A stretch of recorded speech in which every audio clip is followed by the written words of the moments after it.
The ocean was calm that morning, too calm for the kind of secret that would soon swallow a woman whole. Emily Carter had rebuilt her life from the ground up, the way people do when they have no other choice. Years earlier, she arrived in America with one suitcase, a careful smile, and a promise to herself: her daughter would never feel the uncertainty Emily had known. She worked through sleepless nights and long commutes, learning a new language by listening to coworkers and children's TV shows while she cooked dinner. By the time her baby girl, Sophie, was old enough to toddle across the living room, Emily had a steady job in a medical office, dependable hours, and a small apartment that smelled like clean laundry and warm soup. Friends described Emily as calm, purposeful, and quietly joyful. Her life wasn't flashy, but it was solid. She kept emergency cash taped inside a kitchen cabinet, wrote lists for everything, and kissed Sophie's forehead every night as if the ritual itself could keep the world from changing. Then she met Mark Bennett. Mark had the kind of confidence that came from years at sea, an experienced sailor with sun-browned skin, a laugh that carried, and stories that made ordinary evenings feel like postcards. He spoke about wind and tides the way some people spoke about fate. When Emily listened, she felt something she hadn't allowed herself in a long time: the idea that life could be more than survival. Mark courted her fast. Flowers appeared at her office. A stuffed dolphin showed up for Sophie. He offered to fix a squeaky cabinet door, then stayed to cook pasta while Sophie banged a spoon against the table like a drum. In those early months, Mark seemed to admire Emily's strength. He called her a miracle, and Emily, tired of being only responsible, let herself lean into the warmth. They married in a small ceremony with a handful of friends. Emily wore a simple dress, Sophie in her arms, and for the photographs Emily's smile looked unburdened, almost weightless.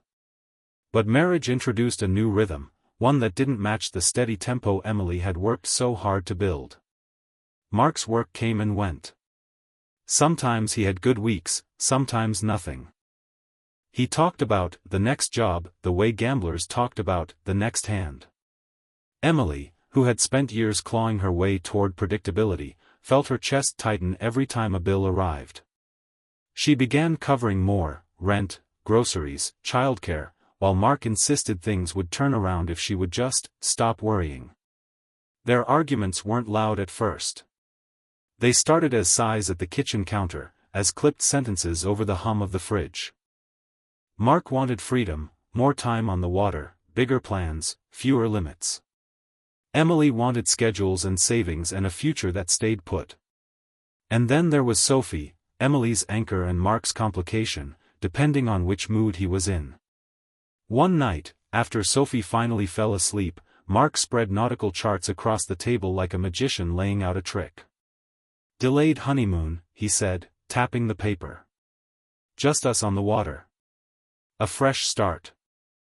Emily stared at the blue lines and printed coordinates. She tried to imagine silence without tension, closeness without conflict. Mark watched her face as if measuring the answer before she spoke. "A trip could be good," Emily said carefully. "But we plan it properly. Safety first. No surprises." Mark's smile was quick, almost relieved. "No surprises," he echoed, too smoothly. Emily didn't notice, not then, how his eyes didn't quite match the promise. And she didn't know that the calm ocean he loved could also hide the sound of something breaking, something meant to never be found again. The weeks leading up to the voyage were filled with small, uneasy compromises. Emily handled the practical details the way she always did, double-checking weather reports, asking about safety equipment, making lists of emergency contacts. Mark brushed off most of her questions with a wave of his hand. He had been sailing since his 20s, he reminded her. He knew these waters. The boat was sturdy. The sea respected experience. Still, Emily noticed things she didn't like. Mark was vague about the route, changing details from one conversation to the next. He grew irritated when she asked how long they'd be gone or who would watch Sophie if the trip ran longer than planned. In the end, Emily arranged everything herself, leaving Sophie with her parents and packing enough supplies to last longer than Mark claimed they'd need. On the morning they left, the marina smelled of salt and fuel. Gulls cried overhead as if arguing among themselves. Emily kissed Sophie's cheek longer than usual, inhaling the familiar scent of baby shampoo and warm skin. Her daughter gurgled, unaware of anything beyond the arms holding her. "I'll be back soon," Emily whispered, though she wasn't sure who she was reassuring. Mark was already on the boat, adjusting ropes with restless energy. He seemed eager, almost rushed. As they pulled away from the dock, Emily watched the shoreline shrink, the buildings blending into a single pale line. She told herself the unease in her stomach was nothing more than nerves. The first day passed quietly. The sea stretched endlessly, a flat blue mirror beneath a wide sky.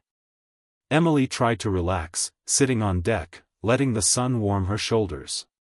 But Mark's mood shifted without warning. One moment he was joking, the next snapping at her for moving the wrong rope or standing in the wrong place.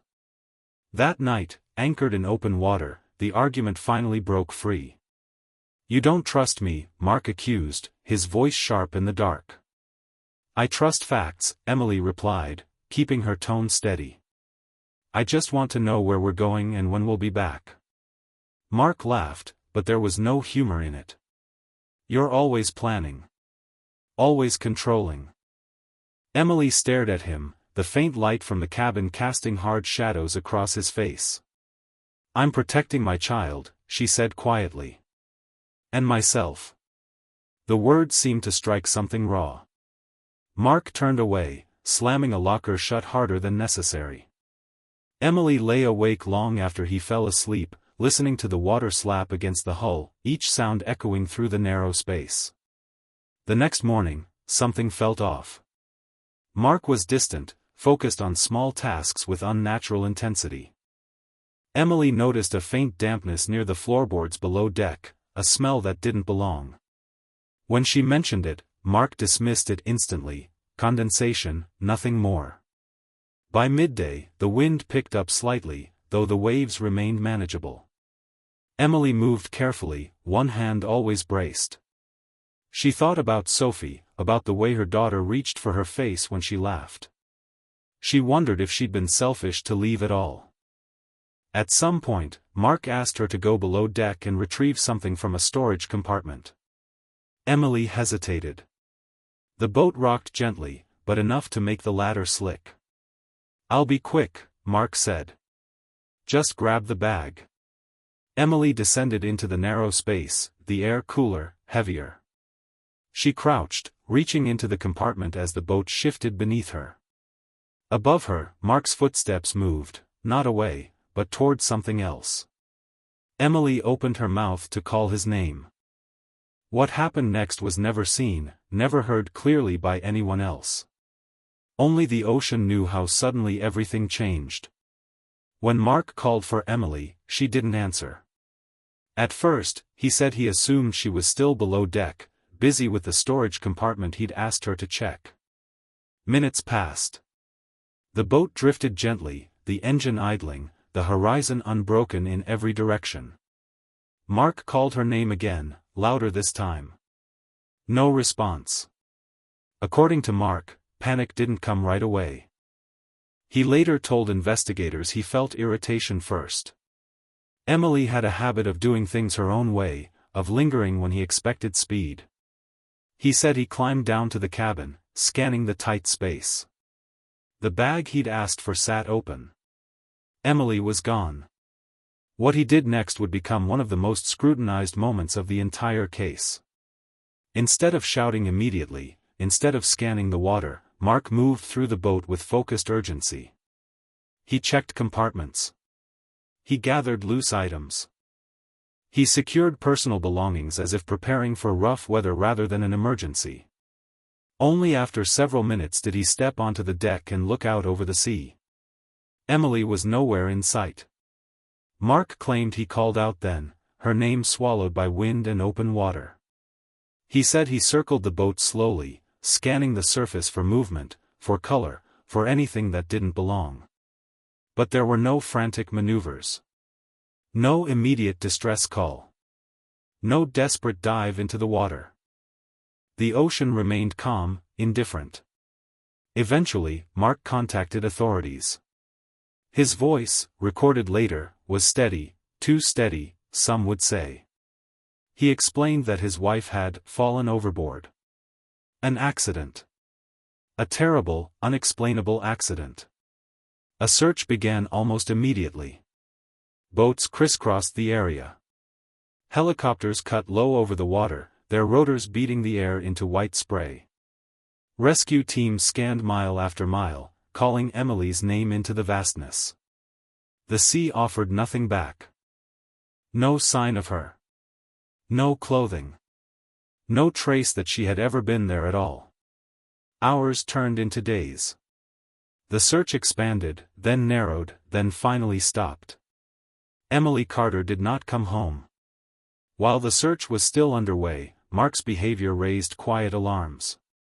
He was seen sorting through Emily's belongings, separating what he wanted to keep. He asked officials about timelines, how long before someone could be declared gone for good. He mentioned paperwork. Insurance. Practicalities that felt premature, even cold. When Emily's family arrived, grief-stricken and exhausted, Mark appeared composed. He offered brief condolences, but avoided questions. When Emily's mother asked why he hadn't jumped in after her, Mark looked away. It wouldn't have helped, he said. The water was too big. Investigators listened carefully. Experienced sailors knew something Mark should have known too: instinct mattered. Seconds mattered. And people who lost someone they loved rarely paused to think before acting. As the boat was towed back to shore, a routine inspection turned unusual. Beneath the surface, investigators found damage that didn't align with an accidental fall. The structure showed signs of force, damage that appeared deliberate, originating from inside the vessel rather than from waves or collision. Mark dismissed it as wear and tear. Old equipment. Bad luck. But the questions were piling up. Why was Emily sent below deck alone during movement? Why was there water where there shouldn't have been? Why did Mark secure valuables before raising the alarm? And why, within days, was he already asking how soon he could be legally declared a single parent? As Emily's family clung to hope, investigators quietly began to consider another possibility, one that turned the calm ocean into something far darker. And for the first time, Mark Bennett was no longer just a grieving husband. He was the only person who knew exactly what had happened in the moments before Emily disappeared. The investigation unfolded slowly, like a tide pulling secrets back to shore. At first, the focus remained on the boat. Marine experts examined every inch, photographing splintered wood and warped fixtures. What stood out wasn't just the damage itself, but its location. The compromised area was hidden, deep within the vessel, where no accidental stumble could reasonably explain it. The marks suggested force applied with intention, not chance. When questioned again, Mark's story shifted in subtle ways. He changed timelines. He adjusted distances. Details that should have been etched into memory, the last word spoken, the exact moment he noticed Emily was gone, became blurred, then contradictory. Investigators noted how often he emphasized his own inconvenience, his exhaustion, his stress. Emily's fear, her possible confusion in those final moments, never entered his account. As financial records were reviewed, another pattern emerged. Mark had debts he hadn't disclosed. Credit cards near their limits. Loans taken quietly, sometimes using Emily's stability as reassurance to lenders. There were also reports from marinas and former employers, incidents involving missing equipment, unpaid fees, tools that vanished and were later found sold. None of it proved anything on its own. But together, it painted a portrait of a man under pressure, cutting corners, telling small lies that grew easier each time. Emily's family pushed for answers with relentless determination. They shared messages Emily had sent before the trip, texts that hinted at unease, at arguments that felt unresolved. One message to a close friend stood out: "If anything ever happens to me, please make sure Sophie knows I tried to do everything right." For investigators, that sentence lingered. When Mark formally requested a declaration that Emily was gone for good, the timing shocked even seasoned officials. There was no hesitation, no public hope left unspoken. He cited the need for closure and moving forward, though Emily's parents were still visiting the shoreline, staring at the horizon as if the sea might finally give her back. Custody arrangements for Sophie became another point of tension. Mark framed himself as the sole remaining parent, a man burdened by sudden responsibility. Yet witnesses described him spending more time discussing financial matters than childcare plans. Emily's parents, devastated but focused, stepped in to ensure Sophie remained surrounded by familiarity and love. Behind closed doors, prosecutors weighed their options. Without a body, without eyewitnesses, the case relied on circumstantial truth, the kind built from patterns rather than a single moment. Experts reconstructed the timeline aboard the vessel, demonstrating how Emily's movements could have been controlled, how the damage could have been caused deliberately, how her disappearance aligned too neatly with Mark's personal crises. When Mark was finally taken into custody, there was no dramatic outburst. He appeared calm, almost relieved, as if the waiting itself had been the hardest part. The trial that followed gripped the community. The courtroom filled with quiet tension as evidence was laid out piece by piece. Jurors listened to marine specialists, financial analysts, and friends who described a woman who planned for everything, and feared unpredictability. Mark's defense leaned heavily on uncertainty. No one had seen what happened. The sea was unpredictable. Accidents happened every day. But prosecutors asked the jury to look beyond a single moment and consider the full picture: the conflict, the money troubles, the damaged boat, the delayed alarm, the urgency to move on. Emily could no longer speak for herself. So the evidence spoke instead. And slowly, the story the ocean had hidden began to surface, enough for 12 strangers to decide whether what happened that day was truly an accident or something far more deliberate. The jury deliberated longer than many expected. Inside the room, the evidence was spread across the table like fragments of a life: charts of the boat, financial statements, timelines reconstructed down to the minute. There was no single moment that answered everything, no eyewitness who could say exactly what happened below deck. Instead, there was weight. Accumulation. A steady pressure built from inconsistency after inconsistency. Prosecutors reminded the jury that certainty did not require spectacle. It required logic. Emily was cautious. She avoided risk. She had expressed concern before the trip. The boat had been altered from the inside. Mark had delayed calling for help. And his focus afterward had turned, again and again, toward money, property, and control. The defense argued doubt. The sea was unpredictable. Stress distorted memory. Grief didn't follow rules. They painted Mark as flawed but not criminal, an overwhelmed man caught in tragedy. But when the jury returned, their decision was clear. Mark Bennett was found responsible for Emily's death, though not to the fullest extent prosecutors had sought. The conviction was for a lesser homicide charge, an acknowledgement of intent without absolute certainty about every detail. It was justice shaped by compromise, by what could be proven rather than what was suspected.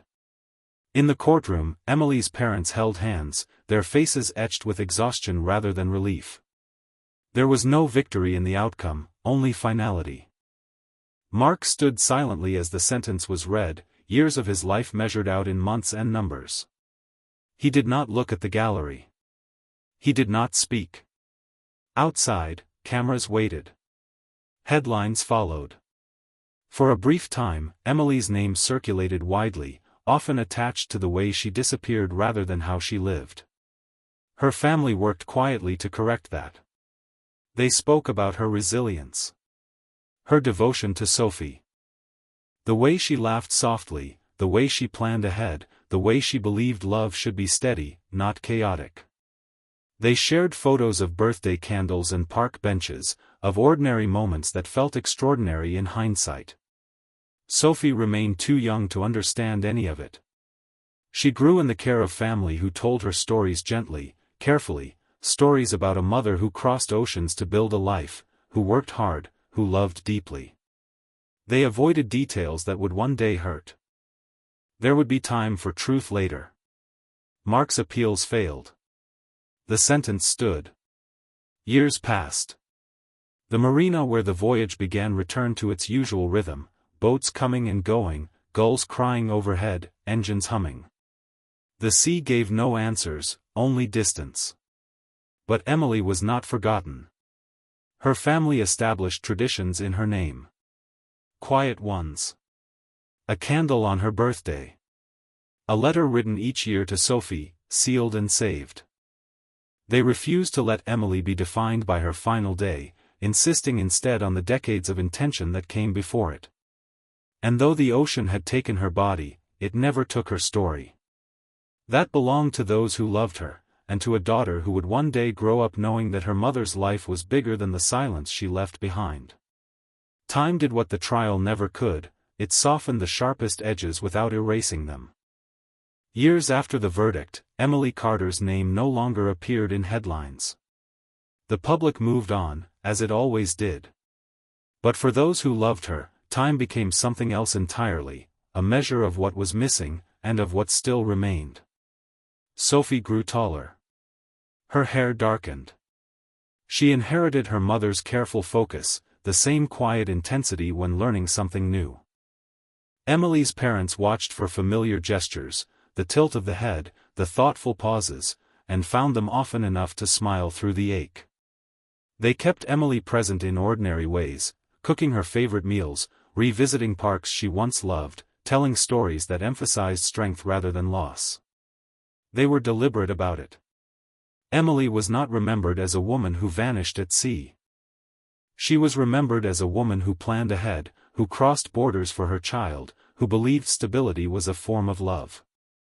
Her family refused to let her identity collapse into a single tragic chapter. Sophie eventually asked questions.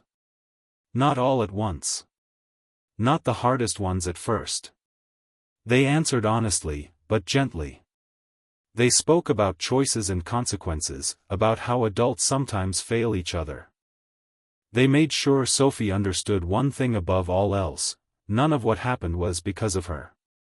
She had been loved fiercely, deliberately, without hesitation. Mark Bennett lived out his sentence largely out of the public eye. His name faded, his story reduced to court records and quiet footnotes. The sea, once his symbol of freedom, became an unspoken boundary between who he had been and what he had lost. He maintained his version of events to the end, but it no longer mattered. The law had spoken. The years passed regardless. For investigators who worked the case, it became one of those files never fully closed in the mind. A reminder that truth doesn't always surface cleanly, that justice can be partial and still necessary. They remembered Emily not as evidence, but as absence, how the space she left behind had shaped everything that followed.